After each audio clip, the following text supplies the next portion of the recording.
ધોરાજીમાં Janmashtami લોકમેળા ground વિસ્તાર નજીક આવેલ માતાવાડી વિસ્તારમાં ઉભરાતી ભૂગર્ભ ગટરોથી લોકો ત્રાહિમામ। સ્વચ્છ ગુજરાત, તંદુરસ્ત ગુજરાત, નિરોગી ગુજરાત આપે આવા સૂત્રો સાંભળ્યા હશે, પરંતુ ધોરાજીમાં વરવી વાસ્તવિકતા કંઈક અલગ છે। વાત છે ધોરાજીની કે જ્યાં જન્માષ્ટમી લોકમેળા ગ્રાઉન્ડ વિસ્તારમાં આવેલ માતાવાડી વિસ્તારમાં છેલ્લા 20 થી 25 દિવસ જેટલા સમયથી ભૂગર્ભ ગટરો ઉભરાઈ રહી છે। ગટરના ગંદા પાણી રસ્તા પર આવી રહ્યા છે, ત્યારે લોકો ગટરના ગંદા પાણીમાં ચાલીને નીકળવા માટે મજબૂર બન્યા છે। હાલ તો ધોરાજી નગરપાલિકાની અંદરમાં છેલ્લા એકાદ વર્ષ જેટલા સમયથી વહીવટદારનું શાસન છે અને વહીવટદાર તરીકે ધોરાજીના ડેપ્યુટી કલેક્ટરની નિમણૂક કરવામાં આવી છે। ત્યારે લોકોને પડતી હાલાકી બાબતે સ્થાનિકો દ્વારા અનેક વખત લેખિત તથા મૌખિક રજૂઆતો કરવામાં આવી, પરંતુ કોઈ નક્કર કામગીરી કરવામાં આવતી નથી, જેને કારણે લોકોમાં રોષ છે। માતાવાડી વિસ્તારના લોકો સૂત્રોચ્ચાર કરી અને તંત્રને ઝઘડવા માટેનો પ્રયાસ કર્યો હતો, પરંતુ આ ગાઢ નિંદ્રામાં ગયેલું તંત્ર ક્યારે જાગશે તેની ઉપર લોકોને મીટ મંડાયેલી છે। રિપોર્ટ જગમાલ સુવા, રાજકોટ જિલ્લા બ્યુરો, ધોરાજી।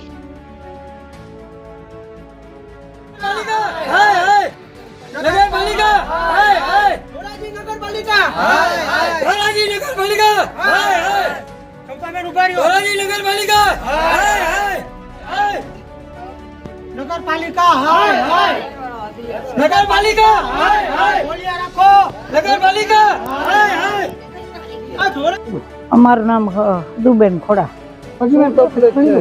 આ તકલીફ ભાઈ આ ગટરની છે, હલાતું નથી, પડી ગઈ છે, છોકરા માંદા થાય, દવાખાને એક બેન લઈ ગયા છે ગટરને લીધેથી। આ બધું સંડાસનું પાણી અમે રજૂ 3-4 ઠેકાણે કરી, કોઈ જવાબ દેતું નથી, કેના પાસે જવું?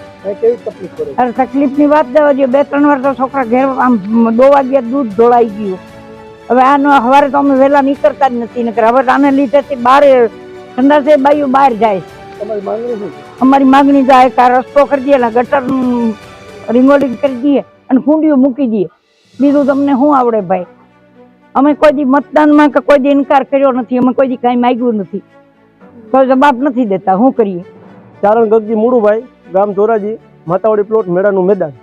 શું તમને પરિસ્થિતિ છે આજે? અમારે આ છેલ્લા 20 દિવસથી ગટર છલકાય છે, છતાંય અમે નગરપાલિકામાં અરજી પણ કરેલ છે, ધારાસભ્યશ્રીને પણ ફોન કરેલ છે, છતાંય કોઈ આવતું નથી। અને જે લોકો આવે છે જોવા ગાડી લઈને નગરપાલિકાની, એ લોકો એમ કહે છે કે આ ગટર અમારામાં ન આવે, તો આ શું અમે પ્રાઇવેટ પૈસે કરાવેલી છે? કોન્ટ્રાક્ટર કરીને ચાલ્યા ગયા છે, અમે કોન્ટ્રાક્ટરનું નામ પણ નથી ખબર, નગર અમે નામ પણ જણાવી આપીએ। અને અમે આ સૂત્રોચ્ચાર કરેલ છે મીડિયા સમક્ષ, અમારી માંગણીની હાલ પૂરી કરે।